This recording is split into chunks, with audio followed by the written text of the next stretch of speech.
Hello guys, welcome back to SL anime 7. இந்த வீடியோவில் நம்ம என்ன பார்க்க போகிறோம்னு கேட்டிங்கன்னா, பர்ஃபெக்ட் வேர்ல்ட் அனிமேவோட நெக்ஸ்ட் எபிசோட் தான் கைஸ் பார்க்க போகிறோம். இந்த அனிமேவோட ப்ரீவியஸ் எபிசோடெலாம் நீங்கள் பார்க்கல அப்படின்ற பட்சத்துக்கு சேனலோட பிளேலிஸ்ட்டில் இருக்குது. கம்மா செக் பண்ணி பார்த்துட்டு வந்து இந்த எபிசோட பாருங்கள். அப்போ தான் உங்களுக்கு இந்த அனிமேவோட ஸ்டோரி லைன்ஸ்லாம் புரியும். சரி, ஓகே கைஸ், பலவலன்னு பேசிக்கிட்டு நேரத்தை வினாடிக்கு தவிர டேரெக்டாக இன்னைக்கான எபிசோட்குள்ளே போவோம். போன எபிசோட லாஸ்ட்டில் நம்ம என்ன பார்த்துருப்போம்னா, ஹீரோ ஹீரோயினி அதாவது ரோசி 2 பேருமே சேர்ந்து அந்த ஃபயர் அப்டேட் பண்ணியிருப்பாங்க. அது மட்டும் இல்லாமல் 2 பேரும் ஒரு சில விஷயத்தை பற்றி பேசியிருப்பாங்க. இன்னைக்கான எபிசோடு அதில் தான் ஸ்டார்ட் ஆகுது.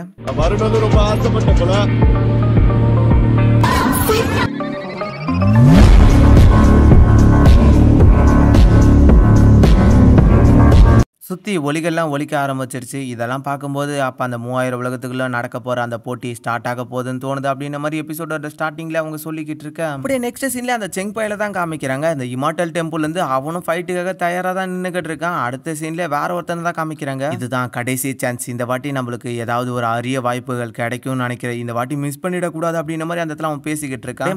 மற்ற இடத்த தான் காமிக்கிறாங்க. அந்த இடம்லாம் பயங்கரமாக பொழந்துக்கிட்டு ஒரு மாஸ்டர்ஸாக வெளியே வர ஆரம்பிக்கிறாங்க. இருக்கிற இடம் ஃபுல்லாக பில்லர்ஸாகவே எழும்பிக்கிட்டு இருக்கு. எப்போ இந்த போட்டி ஸ்டார்ட் ஆகணும்ட்டு எல்லாருமே வெயிட் பண்ணிக்கிட்டே இருக்காங்க போல. அப்படியே இதோட சீனை கட் பண்ணி ஊன்ட்டு கத்துற ஒரு டோஜோ செக்டை தான் காமிக்கிறாங்க. அந்த செக்டுக்குள்ள மாஸ்டர் பிடிச்சி திட்டிக்கிட்டு இருக்காரு. போயிட்டு அந்த ஃபயரை போயிட்டு அந்த பொண்ணு கிட்ட கொடுத்துருவாரு. உன் மண்டையில ஏதாவது மூளை இருக்கா இல்லையாடா, எதுக்காகடா அந்த பொண்ணு கிட்ட போய் அதை கொடுத்த மாதிரியான கிங் ஆஃப் ஃபயர்லாம் கிடைக்கிறது எவ்வளவு கஷ்டம் தெரியுமா? இப்ப போட்டி வேற ஸ்டார்ட் ஆக போகுது. இப்ப நீ என்னதான் பண்ண போற? விட்டு தள்ளிட்டு வேற வழியை பாப்போமே அப்படின்னு மாதிரி ஹீரோ அந்த இடத்துல சொல்லிக்கிட்டு இருக்கா. டேய், எனக்கு வர கோபத்துக்கு உன்னை இப்ப என்ன பண்றதுன்னு எனக்கு ஒன்னும் புரியல. அந்த ஃபயர்லாம் எவ்வளவு விலை மதிப்பில்லாத தெரியுமா? எத்தனை செக்ல இருக்கிற மாஸ்டர்ஸ் அதை தேடிக்கிட்டு இருக்கானுங்கன்னு தெரியுமா? அந்த பனிப்பாறைக்குள்ள இன்னும் பல ஸ்ட்ராங்கான மேதைகளை சீல் பண்ணி வச்சிருக்கானுங்க. அவனுங்க கிட்ட இந்த ஃபயர் கிடைச்சா கூட அவனுங்களா எந்த அளவுக்கு ஸ்ட்ராங்கானவங்க தெரியுமா? அவனுங்களா உன்னால எதிர்க்க முடியுமா சொல்லிக்கிட்டு இருக்க. என்ன மத்தவங்களா கூட கம்பேர் பண்ணாதீங்க, என்னால அவனுங்களை ஈஸியாவே தோக்கடிக்க முடியும். பத்தி நீ பெருமையா பேசுறத நிறுத்திக்கடான்னு எத்தனை வாட்டி சொல்லியிருக்கேன்.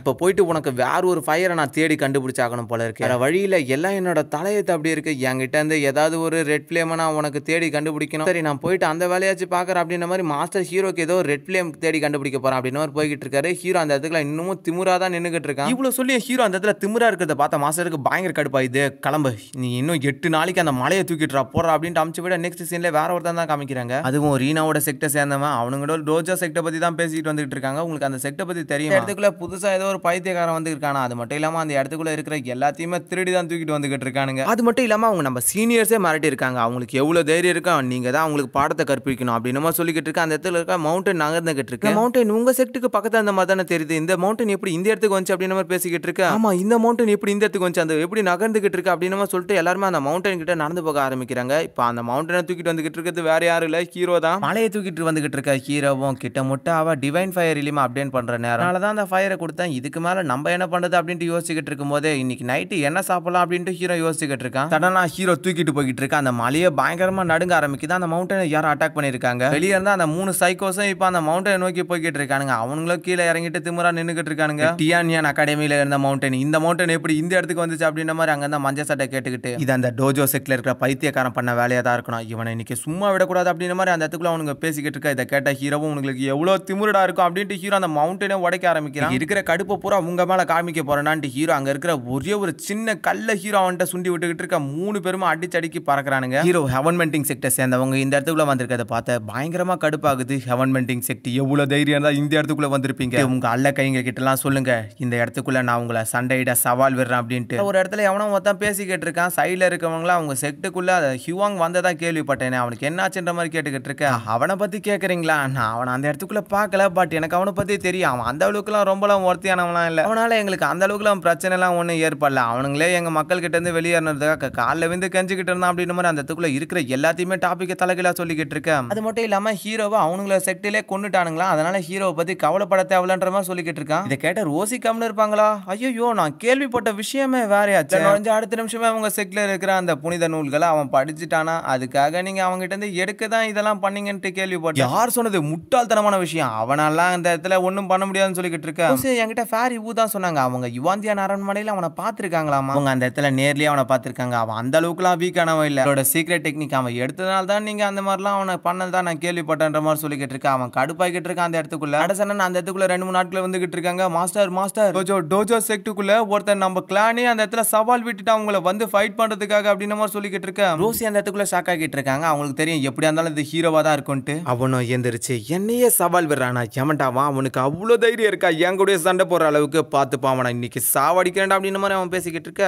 அப்படியே நெக்ஸ்ட் சீன்ல டோஜோ செக்டுக்குள்ள தான் காமிக்கிறாங்க. அவனை கூப்பிட்டுக்கிட்டு அந்த 2 அல்லக்கைங்களும் வந்துகிட்டு இருக்கானுங்க அந்த இடத்துக்குள்ள. அங்க இருந்து நக்கலா டோஜோ செக்ட பாத்துக்கிட்டு இருக்கானுங்க. அங்க இருக்கணும் மாஸ்டர் உங்களை இங்க இருக்கவன் தான் உங்களை கூப்பிட்டான் ஃபைட்டுக்காக, அவன் இன்னைக்கு பிரிச்சு இருந்துங்க அப்படின்ற மாதிரி அந்த இடத்துல அவன் பேசிக்கிட்டு இருக்க. சைட்ல இருக்கவனும் அழகாலமா இந்த டோஜோ செக்ட் வெறும் ஒரு குப்பையா தான் இருந்துச்சு, இப்பதான் ஏதோ ஒருத்தன் வந்திருக்கான்ட்டு துள்ளிக்கிட்டு இருக்கானுங்க உள்ளுக்குள்ளார. இவனுங்க எல்லாம் என்னதான் பண்றது அப்படின்ற மாதிரி ஹீரோவோட மாஸ்டர் பத்தி அந்த இடத்துல நக்கலா பேசிக்கிட்டு கேட்டவனும் பரவாயில்ல அவன் வெளியே வரட்டான் அவனுக்கு அதுக்கப்புறம் இருக்கு அப்படின்ற மாதிரி அந்த இடத்துல அவன் பேசிக்கிட்டு இருக்க. உள்ளுக்குள்ளார ஹீரோவை தான் காமிக்கிறாங்க. மாஸ்டர்ன்ற பேர்ல இந்த ஆளை நான் உயிரை வாங்குறான்டா சாமி, சுத்தமா முடியல 9 நாள் அந்த கல்லை தூக்கி கையெல்லாம் வலி எடுத்துக்கிட்டு இல்லாம ஃபயரை வேற கொண்டு வரலன்ட்டு கரிச்சு கொட்டிக்கிட்டு இருக்கா அப்படின்ட்டு ஹீரோ பேசிக்கிட்டு இருக்கும்போது என்கிட்டே சவால் விட்டியாம யார் அவன் வெளியே வாடா அப்படின்னு மாதிரி அந்த இடத்துல இருந்து கத்திக்கிட்டு இருக்கா. ஹீரோ சடனா அந்த இடத்துக்கு வரான்.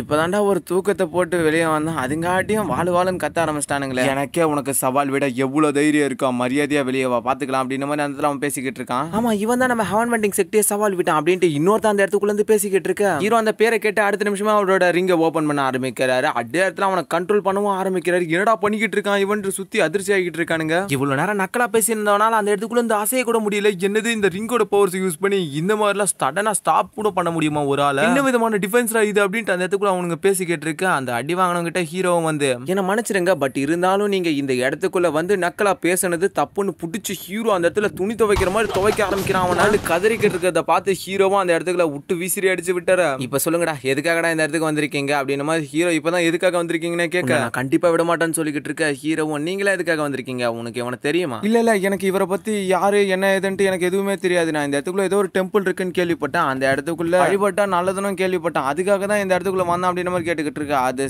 சரி சீக்கிரமா இந்த இடத்துல கிளம்புங்க, தெரியலனா நல்லது. அவனுங்களும் அந்த இடத்துக்குள்ள தலையை தொங்க போட்டுக்கிட்டு இருக்க. ஹீரோக்கு பக்கத்துல அடி வாங்கணும். ஹெவன் வெண்டிங் செக்டர் சேர்ந்த 6 முக்கியமான ஆட்கள்ல ஒரு ஆள், கண்டிப்பா உன்னை சும்மா விட மாட்டேன் அப்படின்னு மாதிரி சொல்லிக்கிட்டு இருக்க. ஹீரோக்கு இன்னும் எரிச்சல் ஆகிட்டு இருக்க. அந்த இடத்துக்குள்ள அவன் அந்த இடத்துக்குள்ள தட்டு தருமாறி எழுந்துச்சுக்கிட்டு இருக்கான். இதுக்கு மேல நீ என்கிட்ட உயிர் பிச்சையே கேட்டா கூட என்னால இதுக்கு மேல உன உயிரோட விட முடியாது அப்படின்ற மாதிரி அந்த இடத்துக்குள்ள அவன் பேசிக்கிட்டு இருக்கான். ஹீரோவை பார்த்து என்ன இவ்வளவு நேரம் திமிரா பேசிட்டு இருந்தவன் சடனா நின்னுட்ட, என்னாச்சு பயம் வந்துடுச்சா மனசுக்குள்ள அப்படின்ற மாதிரி ஹீரோவை பார்த்து அவன் கேட்டுக்கிட்டு இருக்க. அதாக்கெல்லாம் நான் சேர்ந்தா உனக்கு என்னோட ஹெவன் வெண்டிங் மேலேயே கையை வைக்க இவ்வளவு தைரியம் இருக்கும், இங்க நடக்கிற பிரச்சனை எல்லாம் பார்த்தா இது பெருசா போகும் போல இருக்கு. உள்ளுக்குள்ளார நின்று இருக்கணும் மனசுக்குள்ளே. ஆல்ரெடி அந்த டெஸ்டினி ஆஃப் ஸ்டோனுக்கு நடந்த போட்டியில நான் 6வது பிளேஸ்ல வெளியே வந்ததுனாலவே கிளானுக்குள்ள எந்த ஒரு முக்கியமான விஷயத்தையும் என்கிட்ட அந்த அளவுக்கு இன்ஃபார்ம் பண்றதுல இது வேற பிரச்சனையாக போகுது அப்படின்ட்டு அந்த இடத்துல யோசிச்சுக்கிட்டு இருக்க. இருந்தாலும் இவனையும் விடக்கூடாது அப்படின்ற மாதிரி ஒரு எண்ணம் ஹீரோவும் கடுப்பாகிட்டு இருக்க. இன்னைக்கு நீ என்ன ஓவரா டென்ஷன் ஏத்துற, கண்டிப்பா உன்னை இன்னைக்கு சும்மா விட போறதில்ல அப்படின்ற மாதிரி அந்த இடத்துல அவன் பேசிக்கிட்டு இருக்க. சரி நான் இப்ப என்னதான் பண்ணணும் அப்படின்ற மாதிரி அந்த இடத்துல கேட்க, காலில் மண்டிட்டு மன்னிப்பு கேள்ற அப்படின்னு கேட்டுக்கிட்டு இருக்க. இவ்வளவு சிம்பிளா சொல்லிட்டே, சரி உன்னோட ஆசையை நான் நிறைவேற்றுறேன் அப்படின்ட்டு ஹீரோ அந்த இடத்துல அவனோட ப்ரெஷரை கொடுக்க ஆரம்பிக்க. அவன் அந்த இடத்துல மண்டிட ஆரம்பிக்கிறான், கத்திக்கிட்டே இருக்கான் பயங்கரமா. ஒடி பையனா எதுக்கு ஹீரோ கிட்ட ஃபைட் பண்ண வரணும், நான் உன்னை கண்டிப்பா சும்மா விட மாட்டேன் அப்படின்ட்டு அந்த இடத்துல கத்திக்கிட்டு இருக்க. இதோட இன்னைக்கு என்ன எபிசோடு முடியுது. இதுக்கு மேல ஹெவன் வெண்டிங் செக்டுக்கும் ஹீரோக்கும் ஒரு பெரிய பிரச்சனையே நடக்க போகுதுன்றது தெரிஞ்சிருச்சு. அண்ட் இந்த அனிமேக்கு ஓவரா காப்பிரைட் அது இதுன்னு வந்துகிட்டே இருக்கு. ஏன்னா நம்ம லைவ் ஆக்ஷனை கிட்ட மட்டும் தொட போறோம். இதுக்கு மேல இன்னொரு அனிமேவை கண்டினியூ பண்ணிட்டு, அதாவது நம்ம சேனல்ல ஆல்ரெடி ரெனகேடி மாட்டல்னு ஒரு அனிமே இருக்கு, எல்லாருக்கும் ஞாபகம் இருக்குன்னு நினைக்கிறேன். அண்ட் பிக் பிரதர்னும் இருக்கு. பிக் பிரதர் இன்னும் கொஞ்சம் நாள் ஆகட்டும், ஏன்னா எனக்கு காமெடி செட் ஆகல, அதனால பிக் பிரதரை கொஞ்சம் வெயிட் பண்ணி கம்ப்ளீட் பண்ணுவோம். அண்ட் இப்போ ரெனகேடி மாட்டல் கண்டினியூ பண்ணலாம் அப்படின்ற ஒரு ஐடியாவோட இருக்கேன். ஏன்னா வந்து அடிக்கடி காப்பிரைட் ஓவரா விழுந்துகிட்டே இருக்கு. உள்ள வந்து ரீஎடிட் பண்ணி திரும்பவும் உள்ள வந்து ரீஎடிட் பண்ற நேரத்துக்கு உங்களுக்கு ஓவரா டைம் ஆகும். அண்ட் நான் காலேஜ் முடிச்சுட்டு வந்து பண்றதுக்குலாம் அடிக்கடி வீடியோவே வராத போயிடும். இந்த மாதிரி பிரச்சனையே இல்லாத இருக்கணும்னா நம்ம ஸ்மூத்தா பொறுமையா மூவ் பண்ணிட்டு போனதா நல்லா இருக்கும்னு எனக்கு தோணுது. பேசிக்கா உங்களோட அந்த ஐடியாவை எனக்கு சொல்லுங்க. ரெனகேடி மாட்டல் கண்டினியூ பண்ணலாமா? ரெனகேடி மாட்டலும் பர்ஃபெக்ட் வேர்ல்டுக்கு அந்த அளவுக்குலாம் ஒன்றும் குறைச்சலா சொல்ல முடியாது. ஏன்னா அதுவும் ஒரு நல்ல அனிமே தான். இப்போ பயங்கரமா போய்கிட்டு இருக்கு. ரெனகேடி மாட்டல் நல்ல ரேட்டிங்கோடவும் போய்கிட்டு இருக்கு. ட்ரை பண்ணலாம். அண்ட் எபிசோட் 1லேருந்து போடலாமா இல்லை பாதிலேருந்தே கண்டினியூ பண்ணலாமான்னு சொல்லுங்க. அடிக்கடி இடையில காப்பிரைட்லாம் வந்திருக்கு, அதனால 1லேருந்தே ட்ரை பண்ணலாம் அப்படின்ற ஒரு ஐடியாவோட நான் இருக்கேன். சரி ஓகே கைஸ், வளவலன்னு பேசிக்கிட்டு நேரத்தை வீணடிக்க தேவையில்ல. இன்னைக்கான எபிசோட இதோட முடிச்சு நெக்ஸ்ட் ஒரு நல்ல எபிசோட சந்திப்போம். அது வரைக்கும் பை கைஸ்.